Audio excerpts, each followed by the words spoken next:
Tu madre no solo te heredó sus genes, te heredó sus gustos, costumbres y aficiones. Hay una parte de ti apasionada por canciones pop de los 80s, una que entiende la diferencia entre la mantequilla y la margarina, que aprecia el detalle de lo hecho a mano, que disfruta del riguroso orden en el closet. ¿Cuántas cucharadas de mamá contienen tus gustos? ¿Sabe tu mamá lo mucho que te marcó? Quizá esta sea una gran oportunidad para hacerlo. Dale a mamá un regalo que diga lo mucho que te ha marcado. Elígelo y cómpralo de forma fácil en kichink.com. Cine Garage. Aquí cabe todo el cine. Con Eric Estrada. Retrovisor. Puentes.me.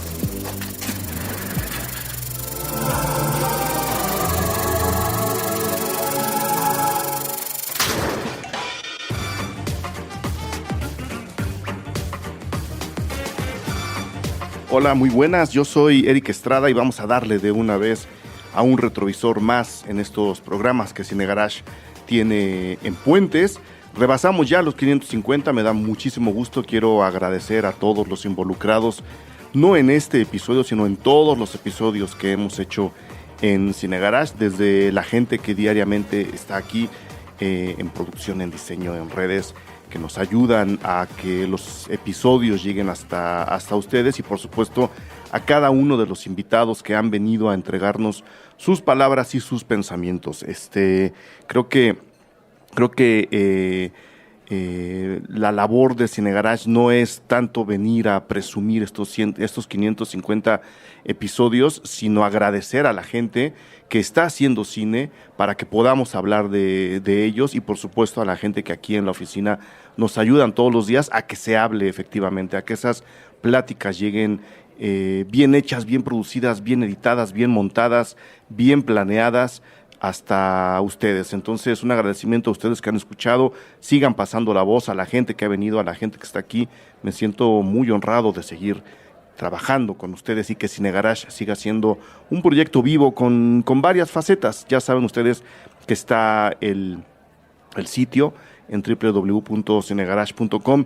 Ahí tenemos críticas, ahí tenemos videocríticas, ahí tenemos las entrevistas que se hacen aquí. Por supuesto, Cine Garage tiene la faceta que comparte ahora con el proyecto hermano Puentes, y están todas las actividades que luego organizamos, como el ciclo de cine en la Biblioteca Vasconcelos, algunos cursos que hay por ahí, secciones de radio y de tele.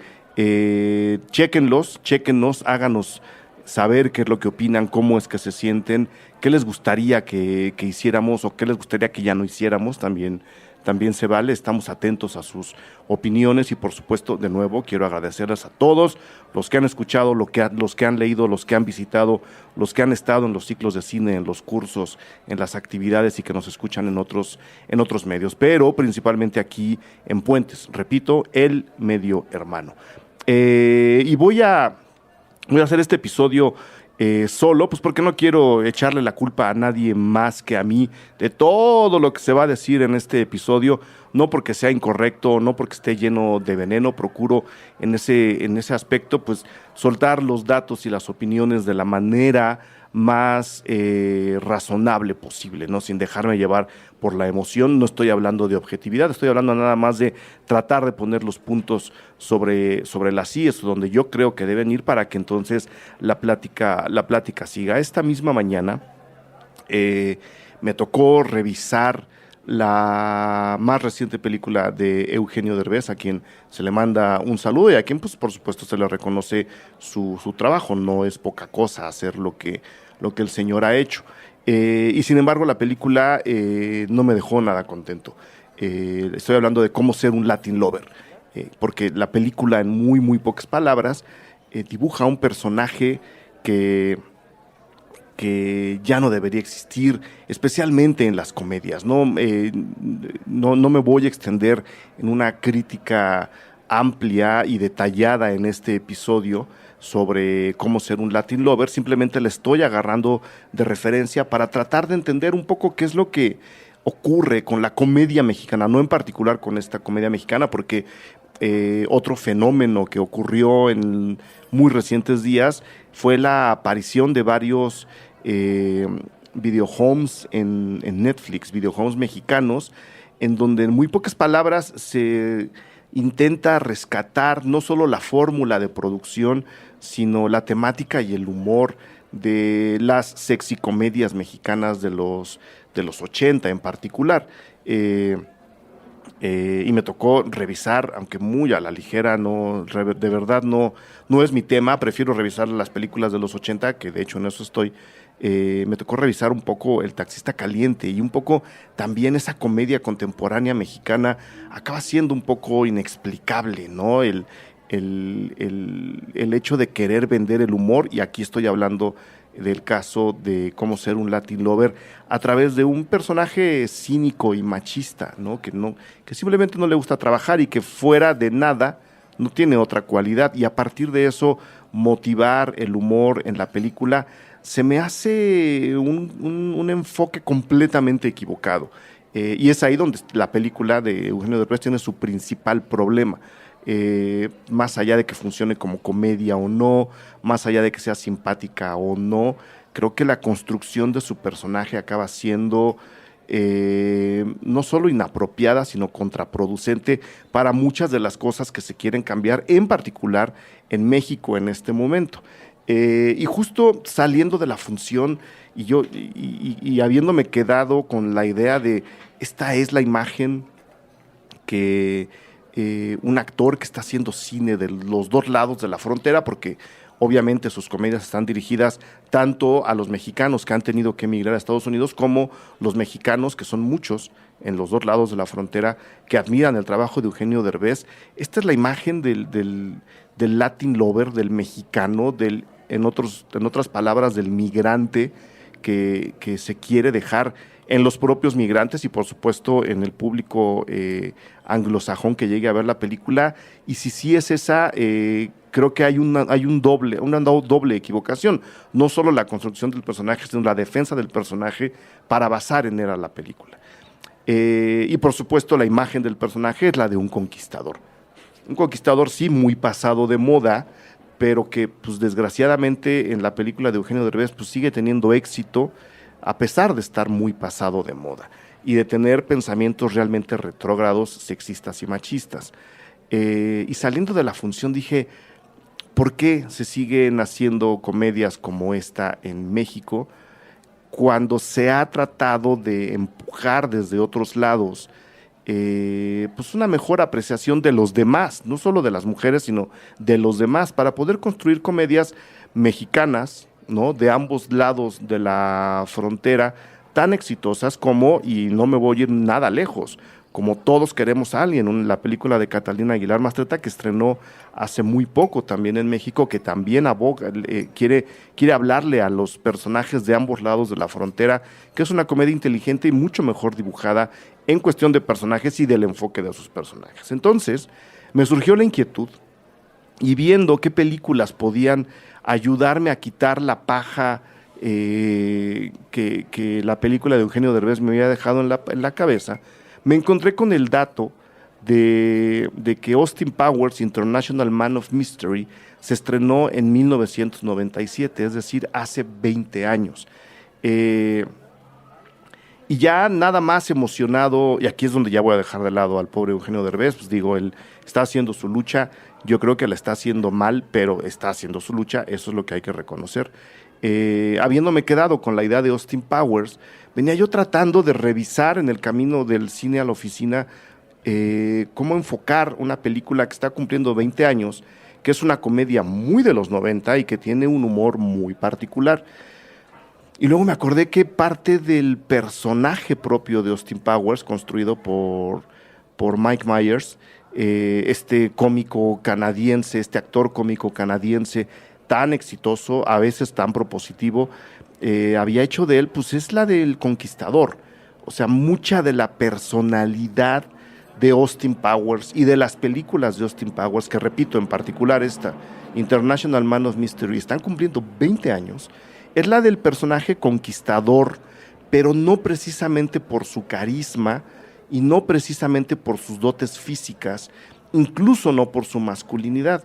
Y ahí, con todo lo mal que han envejecido algunos puntos de Austin Powers, fue que dije, ok, tengo el pretexto, son los 10 años, pero creo que para la reflexión tanto de una película como de la otra, y repito, está ya mi crítica colgada en Cine Garage desde la noche del estreno de Cómo ser un Latin Lover, va a propiciar, y espero, más el diálogo, la discusión y la reflexión.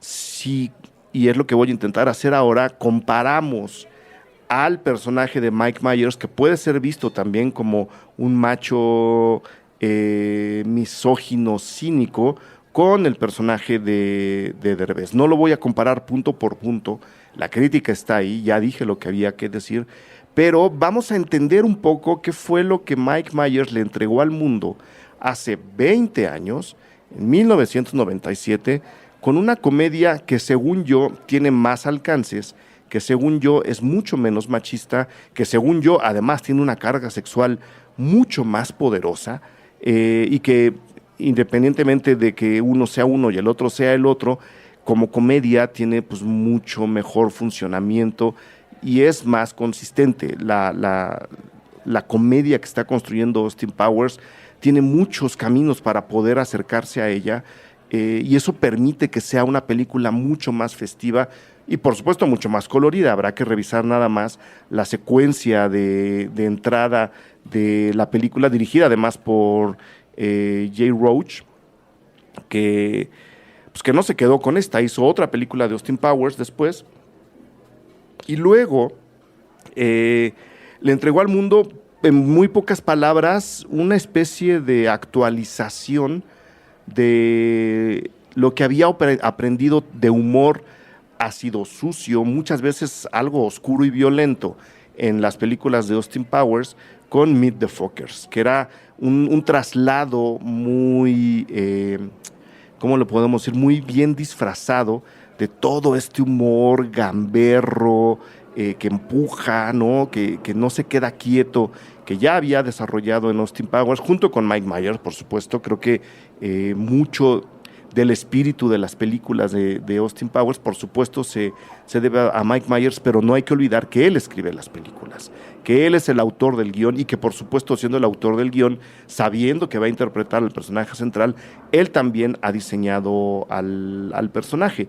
Y es un diseño que además le llevó muchísimo tiempo. Ahora vamos para allá. Pero bueno, Jay Roach después hizo Meet the Fockers, donde, repito, trae todo este aprendizaje, lo trae y lo coloca de nuevo en la mesa con una propuesta muy dura, muy penetrante, muy abierta, ¿no? Un humor muy incorrecto, tanto para la época, incluso para esa época, como para la nuestra. Ahora prácticamente todo es incorrecto, pero sí quiero acentuar que, siendo dos películas ya muy viejas, una está cumpliendo 20 años, es un humor que acaba todavía apelando a mucho de lo que estamos haciendo o de lo que queremos hacer en este momento. Yo con todos los puntos débiles que una película como Austin Powers pueda tener, yo acabo encontrando todavía mensajes que incluso pueden llegar a ser liberadores dentro de una comedia completamente disparatada y absurda, como lo es cualquiera de la corta serie de Austin Powers, pero por supuesto International Man of Mystery, en donde yo creo que Mike Myers pues tenía todas las canicas para jugar con ellas. No había un precedente del personaje, la gente se dejó sorprender justo por eso, un poco lo que ocurrió, y ya lo platicamos aquí con Guardianes de la Galaxia. La primera Guardianes de la Galaxia apareció cuando nos tenían atrapados en un mundo de héroes y de superhéroes completamente serios, completamente metidos en la forma, tomándose muy en serio el asunto, sin ganas de dejar derramar nada más allá de sus márgenes. Aparece Guardianes de la Galaxia y aquí está el programa, lo vamos a pegar en la bitácora para quien quiera checar lo que se habló de la película, lo pueda hacer. Estuvimos discutiendo la Wookie Williams, Hugo Corona y yo. Aparece en un mundo muy encerrado en sí mismo, el de los superhéroes, Una película desfachatada, una película sin mayores ambiciones, una película que sobre todo no se tomaba en serio y acaba sorprendiendo a los fans y a los no fans por completo. Un poco eso es lo que ocurre con International Man of Mystery. Habíamos tenido ahora vamos a ver, ¿cuándo fue la primera película de Bourne? Eso sería interesante porque lo que ocurría en ese momento es que el mundo de los espías, y en particular James Bond, el de James Bond, que tiene mucho que ver el personaje de Austin Powers con el de James Bond, estaba también ya muy encasquillado, no voy a decir encasillado, sino encasquillado. El disparador estaba completamente atascado, ¿no? Era ya un mundo muy viciado, era ya un mundo muy lleno de fórmulas, ¿no? Donde se habían llegado a absurdos como las películas de Roger Moore, y pues no había, digamos, un refresco en la imagen de los espías. No estoy diciendo que Austin Powers lo haya dado, la identidad Bourne llegó muy tarde, en el 2002, y creo que no habría habido una identidad Bourne sin un Austin Powers. Ahorita vamos a ver si llegamos para allá. Aparece Austin Powers y, como lo dijo el propio Daniel Craig, pues le da en la torre al mundo de James Bond, lo pone patas arriba, lo desbarata, lo riega por toda la habitación y luego se pinta con sus propios colores y le da, si no un refresco a la serie Bond, sino un nuevo enfoque a la serie Bond, sí le da a la gente un respiro para ver y empezar a poner distancia entre lo que ya se sentía como un Bond muy avejentado como personaje, o sea, con películas muy avejentadas con respecto a lo que venía. Es decir, a la hora de ver Austin Powers y a la hora de darnos cuenta cómo alguien como él, estando tan influenciado por el personaje, siendo un espía al servicio del gobierno británico, muy, muy inglés, teniendo todos los artefactos que pueda tener, es decir, con toda la influencia Bond dentro de su trabajo como espía, al dejarnos verlo a través de los ojos de Mike Myers y de Austin Powers, el propio público se da cuenta que ese Bond ya no servía, que ese Bond estaba muy alejado ya del mundo que se estaba viviendo y sobre todo del que se iba a vivir a partir de algunos años. Y repito, el propio Daniel Craig lo dijo, le dio en la torre a James Bond, lo hizo trizas, pero, y ahí quedó su comentario, pero, y esto ya lo digo yo, creo que sin haber hecho trizas a ese James Bond no tendríamos las maravillas, por ejemplo, que Sam Mendes ha hecho en los últimos años, y no tendríamos esta otra aproximación que siendo, digamos, muy aventurera, no deja de tener muchos cimientos en la realidad real, lo voy a llamar así, en nuestra realidad, que le inyectan violencia y oscuridad al mundo de los espías contemporáneos, como lo es Bourne. Creo que sin el respiro que le dio al público, no al personaje, sino al público, Austin Powers, Bourne no habría tenido como el agarre que tuvo para después acabar influenciando, ahora sí de manera directa, al mundo de James Bond.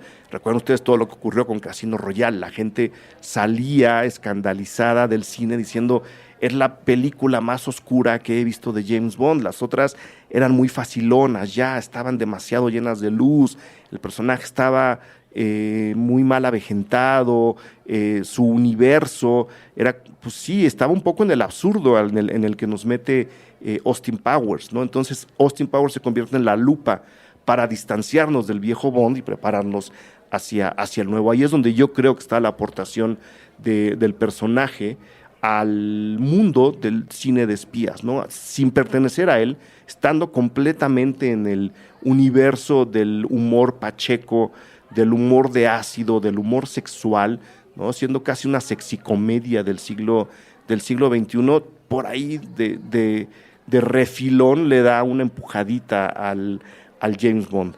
Y bueno, no hay que olvidar también que el propio personaje de James Bond es un ligador profesional. Mucho de lo que James Bond consigue, hace, logra, materializa en sus películas, en sus investigaciones, lo hace a través del ligue con otras espías o con gente que simplemente le funciona en ese momento. La gran diferencia es que pues, James Bond lo hace pues, por trabajo, ¿no? Prácticamente muchas de las veces sin el mayor interés más que o conseguir un dato en particular, conseguir hacer su trabajo o incluso la mera satisfacción personal a nivel sexual, ¿no? Hay muchas escenas, especialmente ya en la serie con Daniel Craig, en donde se enreda con una chica simplemente porque quiere, ¿no? Porque está caliente, en muy pocas palabras. Y esa otra aproximación también la tiene Austin Powers y es ahí donde decido yo nombrar a este episodio como ser un British Lover. Creo que incluso la manera como Austin Powers se acerca a las mujeres, las trata, cómo liga, cómo juega con su propia identidad sexual, acaba siendo 20 años antes mucho más vanguardista que lo que ocurre en cómo ser un Latin Lover, que, repito, a mí se me hizo un enfoque completamente retrógrado y triste.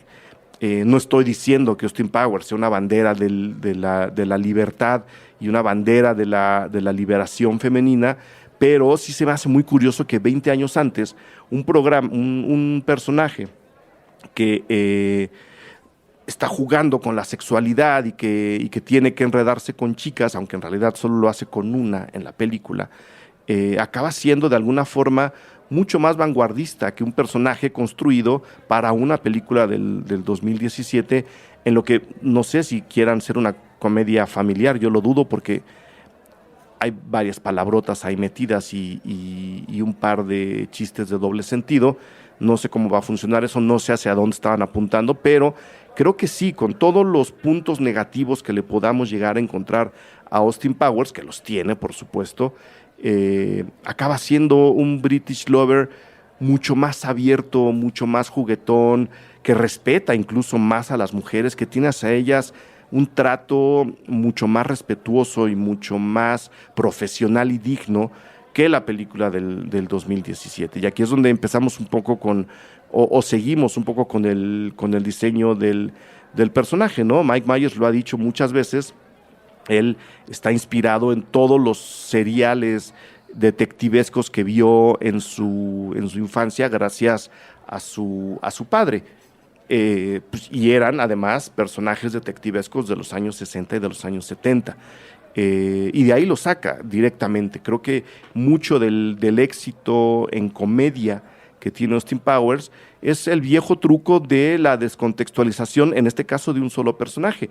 Una descontextualización con la que incluso Tintán jugó muchas veces en el cine mexicano, el sacar de una época algo, ponerlo en otra completamente distinto. Entonces tenemos dos opciones. Primero, recuerda que aquella historia en la que Tintán es un cavernícola descongelado que traen al mundo contemporáneo, y en ese choque de tiempos es donde está la chispa de la comedia de esa película. La otra opción es llevar nuestra actualidad a un mundo pasado. Están todas estas comedias con sherezadas y árabes en donde se habla de situaciones contemporáneas de la época de Tintán, es decir, se habla del presente con personajes ubicados en el pasado, y ese rompimiento acaba propulsando una comedia muy bizarra, una comedia muy enredada, que en consecuencia se hace muy adulta. Los niños no están acostumbrados a ese tipo de comedias ni de referencias, y eso hace, afortunadamente, de Austin Powers una comedia muy adulta, una comedia que no está hecha para el público infantil, cosa que, repito, no sé si vaya a ocurrir con Cómo ser un Latin Lover. En este caso, el British Lover dice: tenemos que hablarle a los adultos, tenemos que referirnos a ellos y tenemos que armar en consecuencia un humor muy adulto, y por eso su descontextualización funciona tanto. Nada más para la gente que no haya visto Austin Powers, es una película muy fácil de conseguir, hasta donde se encuentra en Netflix, ya me desmentirán. Pues es la historia de un detective, de un espía de los años 60 en Londres, ¿no? En la época de los famosos swingers, la época de la liberación, de la gran brecha generacional, de la explosión del color en las calles y en la moda de Londres, que habiendo estado congelado 30 años, es descongelado junto con Dr. Evil, su gran némesis, en el 97. Y este rompimiento, este cambio de época le da a Mike Myers, además de la sorpresa que ya les decía yo hace rato, de haber entrado en el momento indicado en el mundo aburridísimo de James Bond, con un personaje inspirado en él, pero que se burla de él. Esta descontextualización acaba dándole a Mike Myers, ahora sí, todas las canicas para poder jugar con ella. Tenía derecho a romper todas las reglas, número uno, porque su personaje no es de esta época, y número dos, porque la gente está aburrida de ver detectives aburridos que se toman a sí mismo demasiado en serio. Y es ahí donde se abre el gran arcoíris de oportunidades que yo creo además que Mike Myers y Austin Powers aprovechan de la mejor manera.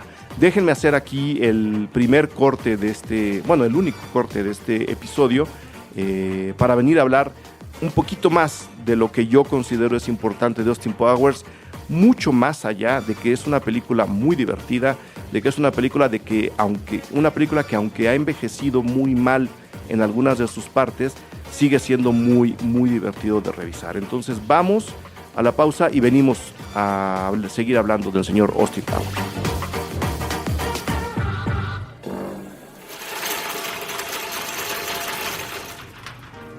Madame Malé.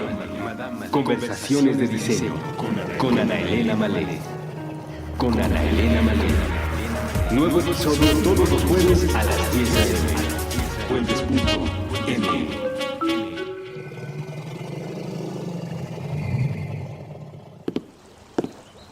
Nunca se cruza el mismo puente dos veces.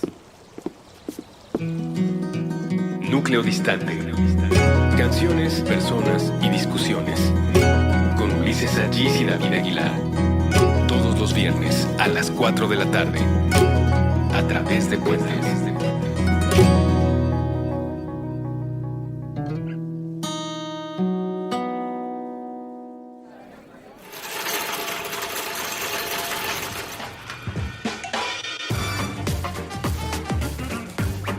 Muy bien.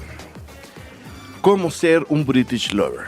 De entrada, a mí me simpatiza mucho que el propio personaje de Austin Powers se vea a sí mismo como un gran macho conquistador, pero que a la hora de verlo nosotros en la pantalla, sabemos que el único que cree que él es un macho conquistador es él mismo. Mucho del disparate y de lo marihuano del humor de Austin Powers son estas secuencias en donde las mujeres se le rinden, se le tiran a los pies de manera incondicional y que muy bien podrían ser calificadas como una secuencia de sueño o una secuencia de alucinación. Y estoy hablando en este caso nada más de la secuencia de entrada. Si bien nos presenta al personaje, nos presenta también al personaje de Elizabeth Hurley, pues bueno, número uno, es una referencia a varias películas de la época, entre ellas a Hard Day's Night. Es una referencia a la época en sí, pero podría ser muy bien entendida como esto es lo que Mike Myers ve es como Mike Myers ve al mundo, es como Austin Powers ve al mundo, ¿no? Una fiesta de color, de free love. Ahora vamos con el free love, en donde él es uno de los personajes centrales que por las propias circunstancias del free love puede tener encuentros sexuales con prácticamente cualquier mujer que está alrededor de él, no porque él sea irresistible, sino porque su propia visión de él mismo, que es ególatra hasta cierto punto y que es Austin Powers centrista hasta otro cierto punto, pues es la que tenemos en la pantalla, ¿no? Estamos viendo el mundo desde sus ojos. Entonces, yo podría comenzar a disculpar o a entender el personaje de Austin Powers y su pequeña megalomanía a través de estas secuencias de viaje, ¿no? A través de estas secuencias de sueño, porque en realidad cuando se relaciona con otras mujeres, en particular una que creo que acaba siendo la única, que es el personaje de Vanessa, que interpreta a Elizabeth Hurley, su interacción es completamente diferente. Él sigue teniendo esta actitud de macho conquistador, él sigue teniendo esta actitud de jugueteo sexual, que algunas veces se convierte en acoso, estoy consciente de eso, pero la reacción de la mujer no necesariamente es la que tiene en las secuencias de sueño, en donde él, pues digo, ¿no? Basta con que le cierre el ojo a una chica para que esta chica se derrita. La realidad de la película es muy distinta a la realidad dentro de la cabeza de Austin Powers, es lo único que quiero decir. Free Love.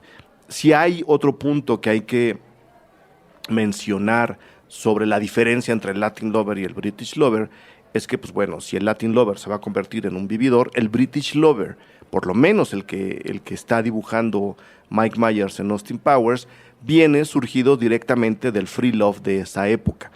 Repito, no estoy diciendo que la bandera de la película sea la de la libertad y la del free love en realidad a su 100%, pero sí algo de eso se le mete al personaje y tenemos ahí un personaje no solo más entendible y más cercano, sino que hace del sexo un arma para un discurso mucho más jovial dentro de la película, que tiene sus puntos oscuros. Ahora les voy a mencionar algunos. ¿Qué era el Free Love en esos años? El Free Love fue una de las turbinas que impulsaron la buena parte del pensamiento sexual de la contracultura de los 60 y de los 70. No hay que olvidar que el mundo venía de una época, en particular en Estados Unidos, y vamos a diferenciar. En Estados Unidos veníamos de una época de la posguerra en donde el país seguía gobernado por militares y pues bueno, la manera de pensar y de ser era completamente cuadrada, muy conservadora,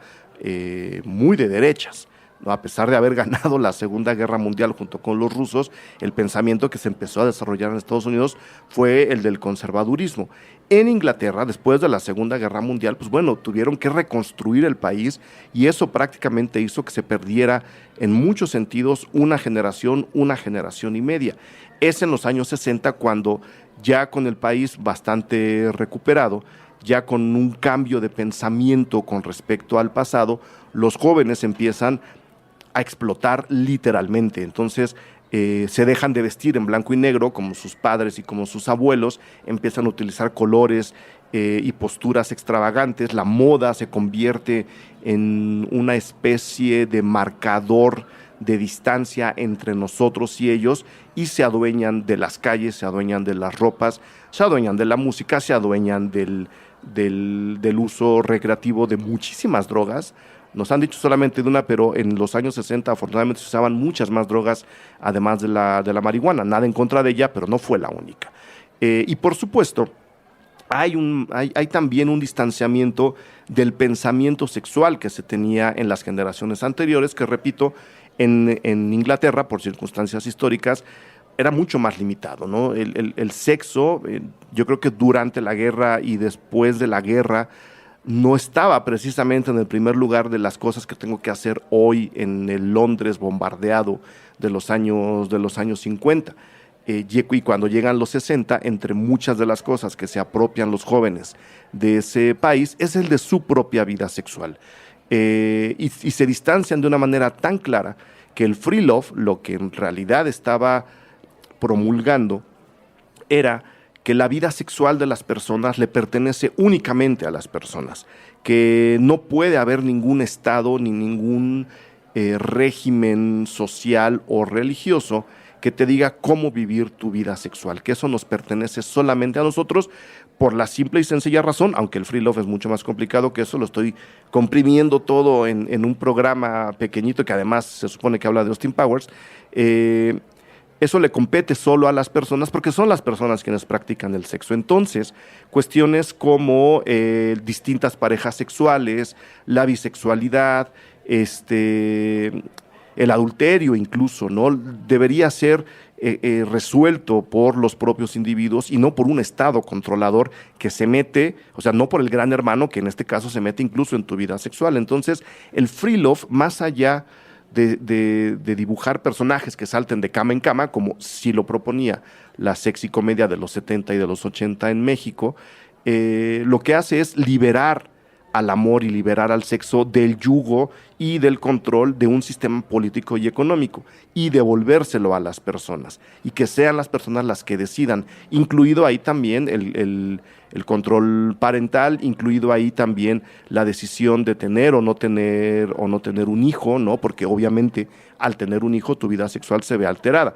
Ahora, eso sí, el free love lo que hace es decir, tenemos que adueñarnos de nuestra vida sexual siempre y cuando tengamos un Estado que garantice una vida sexual libre y que también nos garantice que en el caso, por ejemplo, de no querer tener un hijo, la mujer o la pareja puedan ir a una clínica en donde se les atiende de manera profesional y limpia para interrumpir el embarazo de su hijo en caso de que el control haya fallado, porque dentro del free love está también como la idea que nos están vendiendo es la de la práctica libre de tu propia sexualidad. Obviamente tienen que entrar ahí también el uso de pastillas anticonceptivas o de condones, ¿no? Si la civilización tiene esos adelantos, el free love dice, los puedo usar porque los voy a usar en mi vida sexual.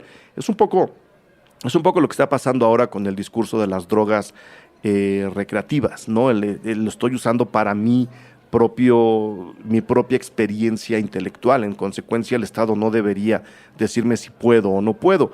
Mucho del discurso de la legalización de las drogas recreativas está basado en el pensamiento del free love. Pues bueno, ese free love se acaba filtrando como viene de la época de los swingers, de la época de la explosión de color y de experimentación en donde está Austin Powers, se acaba metiendo en el espíritu de la película y de alguna forma nos dice, pues mira, Austin Powers no está abanderando ni al free love y en consecuencia tampoco al feminismo, pero de ninguna manera se opone a ello. Y eso, de manera también tácita, acaba haciendo que yo en este caso prefiera un British lover que un Latin lover, No estaría nada mal que a partir de Austin Powers la gente empezara a revisar lo que fue, lo que es y lo que puede ser ahora. Además, el free love, un mundo en donde nuevamente ya hay que voltear a Estados Unidos y hay que voltear a lo que está pasando en muchas zonas del pobre México. Se quiere controlar de nuevo la vida sexual de muchas personas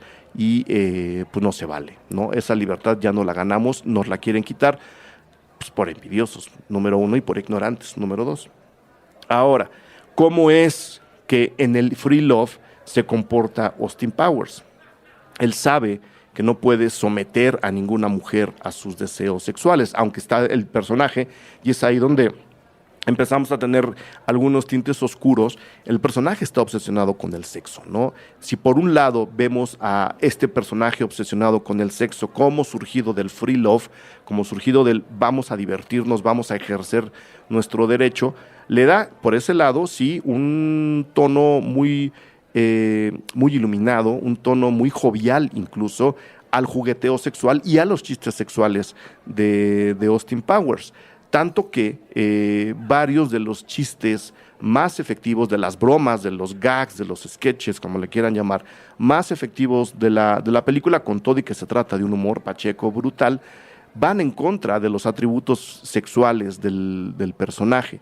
Es decir, mucho del vehículo de comedia no ensalza al machismo que podrá tener Austin Powers o al sexismo que podrá tener Austin Powers, sino que de alguna manera le pega a este personaje para hacernos reír a nosotros. No nos vamos a reír con el cinismo de Austin Powers, nos vamos a reír del cinismo de Austin Powers. Y una escena muy clara, que además es una de las favoritas, porque es una escena que es un gag que llega hasta el final de la película, no porque se repita durante todo ese tiempo, sino porque lo guardan y luego lo vuelven a sacar cuando tienen que dar el remate cómico de la película.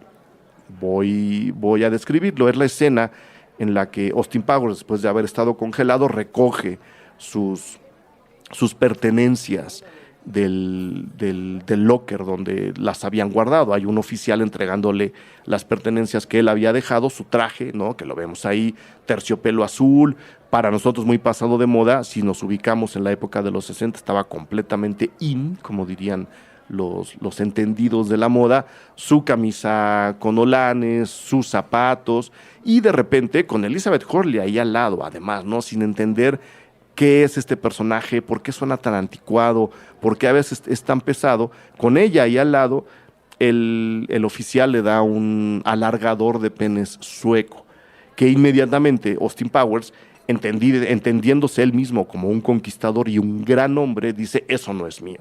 Y poco a poco la broma se va alargando.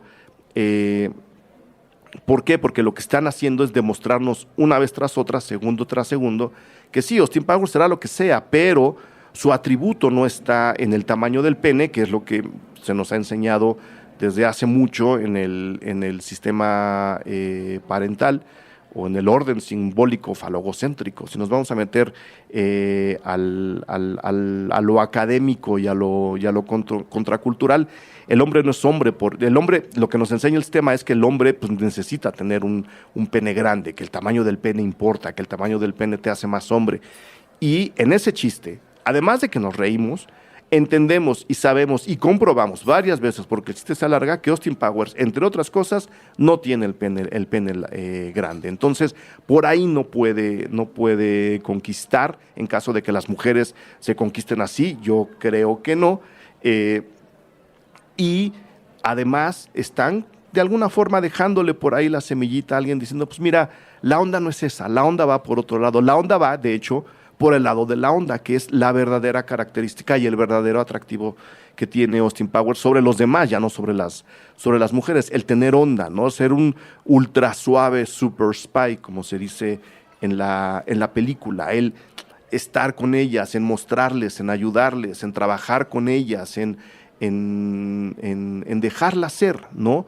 Y eso un poco disculpa esta parte del parloteo que Austin Powers llega a tener en particular con el personaje de Vanessa, de nuevo, con Elizabeth Hurley, la única chica con la que está en la película, en donde se ve claramente que el personaje se divierte mucho, siendo incluso violento en su relación verbal con Vanessa, ¿no?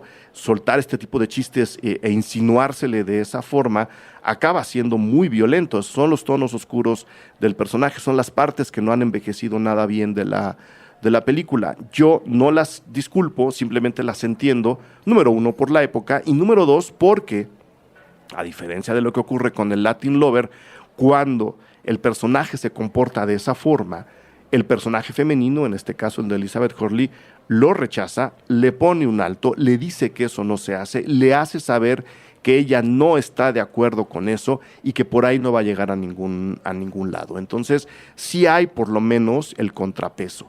Está el lado abusivo, está el lado sexista o incluso acosador de Austin Powers, pero la película, no disculpándolo, diciéndonos que viene de otra época, que ahora no entenderíamos incluso el free love como se entendería en esos tiempos. El personaje pues de alguna forma se comporta así, ¿no? Pero nos lo pone como lo pone dentro del free love, acaba siendo de una manera jovial, acaba siendo de una manera juguetona, aunque en la época en donde está, en el 97, ya no se le ve así. Afortunadamente, y lo repito, el personaje femenino le pone el alto, le dice, señor, así no se hacen las cosas, yo no estoy de acuerdo, eso no es aceptable. Y creo que eso es un punto valioso de la película, ¿no? Y por ahí es por donde empieza a desarrollarse la famosa onda de Austin Powers, ¿no? El swag, perdón, el shag es otra cosa, el swag, la onda, ¿no? El mojo, el empezar a entender que si uno quiere estar con otra persona, incluso a nivel sexual, pues bueno, el escarceo, pues puede ser físico, sí, pero si va a ser verbal en un principio o intelectual, no tiene que ser nada agresivo, ¿no? Y eso poco a poco el personaje lo va entendiendo. Entonces, ahí de nuevo la gran diferencia entre el Latin Lover y el British Lover me parece grande. De hecho, si nos clavamos mucho en la película, las únicas mujeres a las que Don Austin Powers controla y domina con esta exhibición sexual estilo gorila, ¿no? Esto que nos ha enseñado el sistema paternalista, ¿no? A las únicas mujeres a las que vence con una danza erótica en donde él se toca las nalgas, se toca los pezones, él está en tanga. Las únicas mujeres a las que domina de esa forma son robots. Entonces ahí, sin querer, yo creo, nos están diciendo un poco, señores, está pasado de moda, lo entendemos, las mujeres tienen su propio espacio, tienen su propio territorio, no tienen que ser, o sea, las mujeres que no están ahí, las mujeres que siguen siendo robots son las que acaban siendo controladas desafortunadamente por este tipo de comportamientos. Una vez más, no es un abanderamiento libertario, pero creo que esos detallitos hacen de la película algo mucho, mucho más actual en cuestión de British Lover, Latin Lover. Entonces sí quería dejar ahí claro, ¿no? Que las únicas mujeres a las que acaba controlando por esos atributos son robots, son máquinas, ¿no? Era de alguna manera previsible que eso ocurriera metafóricamente hablando. Y por esto yo creo que la película merece ser revisada. Por la oportunidad de comparar, por supuesto, el British contra el Latin, pero creo que la película merece ser revisada también para que acabemos de entender qué tanto ha envejecido, qué tanto bien nos sigue haciendo en este momento o qué tanto se pueden seguir haciendo películas como esta. Voy a dejar aquí en la bitácora un artículo que encontré en Vice que se llama Austin Powers realmente apesta, que escribió Troy Johnson este año, pues justo hoy, fíjense, celebrando el aniversario de la película hace unas horas, estoy viéndolo ahora. Troy Johnson escribió este artículo que se llama Austin Powers realmente apesta, donde también él da sus consideraciones de los pros y los contra de esta comedia. Lo voy a dejar aquí pues para que ustedes la consideren. Yo creo que es una película que vale la pena revisar, es una película pues que si tiene humor pacheco, lo practiquen, ¿no? Un poco la invitación del personaje es esta liberación, es este desenfado, el bajar los hombros, el bajar la guardia y dejarnos llevar. Es un humor muy filoso, es un humor, pues sí, muy, muy británico, obviamente porque está basado en personajes británicos. Ahí está el Bond del que hablábamos hace rato. El propio Mike Myers ha dicho que mucha de la inspiración para el personaje, pues por un lado estaban los personajes de Peter Sellers, gran actor de comedia seca, gran actor de comedia punzante, filosísima, y por el otro lado Benny Hill, ¿no? Que combinaba eso con una coreografía mucho más libre, con una inyección de naif, ¿no? Con una inyección de esa jovialidad casi infantil, no estoy diciendo infantiloide, sino simplemente infantil, que tenía también como resultado algo muy, muy difícil de explicar. Quien quiera que haya visto a Benny Hill me entenderá, y si no, estoy seguro que si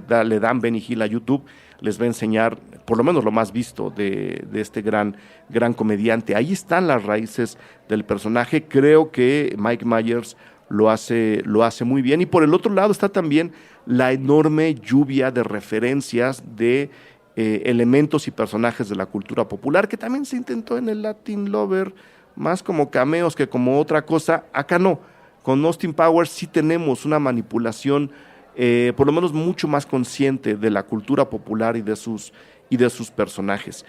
Y creo que eso también le atrajo en su momento a muchas personas. No había tampoco tanta costumbre de ver eso de manera tan obvia en las películas, pero creo que Austin Powers lo hace muy bien. Entonces voy a dejar ahí los comentarios, voy a dejar ahí mi pequeño análisis de Austin Powers, no sin dejar de invitarlos a que revisen la película, a que se dejen llevar, a que disfruten con el humor, a que disfruten por supuesto de Mike Myers, en uno de sus mejores personajes, y por supuesto de Elizabeth Hurley, una de las modelos más famosas de este mundo, que en esta película lo hace realmente muy bien. Ahí está nuestra apreciación del British Lover Austin Powers. Revisen la película que está cumpliendo años, pásenla bien y nos vemos en la siguiente.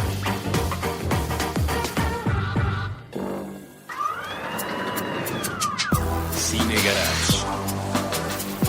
Aquí cabe todo el cine. Con Eric Estrada. Retrovisor. Puentes.me